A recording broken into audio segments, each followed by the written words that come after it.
достор, бүгүнкү сүйлөшө турган нерсебиз бул кардарлар менен мамиле.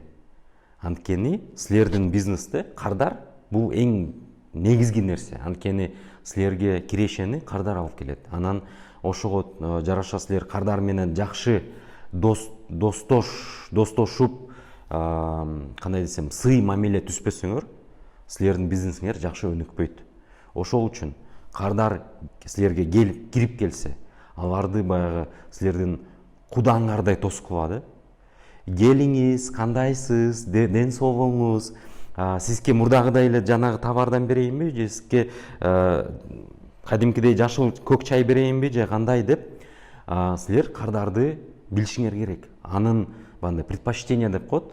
Ал кайсы товар же кайсы кызматтарды алат силерден. Ошону эстеш керек, билиш керек. Андан тышкары кардар менен эч качан бандай конфликт, уруштукка жеткизбеш керек. Анткени эгерде силер кардар силерге кандай бир недовольный болуп, арыз менен, жалоба менен келсе, анын жалобасын төкпөй чачпай, аны фиксирует этип, ошол эле Google таблица болобу, заметкаларга болобу, анан ошону чечип, проблемасын чечип, ал кардарга рахмат силерге ошо проблеманы мага көрсөткөнүңөргө деп, ошону көрсөттүңөр мага, биз муну кийинки учурда мындай болбойт деп, ошону болбогонго аракет жасаш керек. Үчүнчүсү, силер кардар менен иштегенде дайыма эстеш керек. Бул кардар азыр келип кетип калды эмес. Бул кардар силерден өмүр бою силерден товарыңарды, кызматыңарды сатып алууга даяр, эгерде силерден көңүл калбаса. Ошон үчүн буну lifetime value деп коет, LTV деп коет. Ошону мисалы ал кардар силерден бир айда 1000 сомго бирдемке сатып алса, эми мындай эле ойлоштуруп көрөйүк. Силерде ай сайын силерге келсе, 1 жылда 12 000 сом алып келет. 5 жылда канча алып келет? 20 жылда канча алып келет?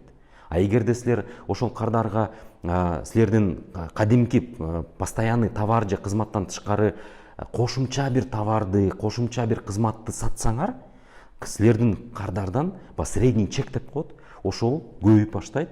Анан эми баарыңар санаганды билесиңер. Средний чекти ай сайынга көбөйтөсүңөр, ай сайын выручканы жылга, ал жылды мисалы 5 жылга көбөйтсөңөр, силердин ошол кардардан келген киреше аябай белгилүү нормада өсөт.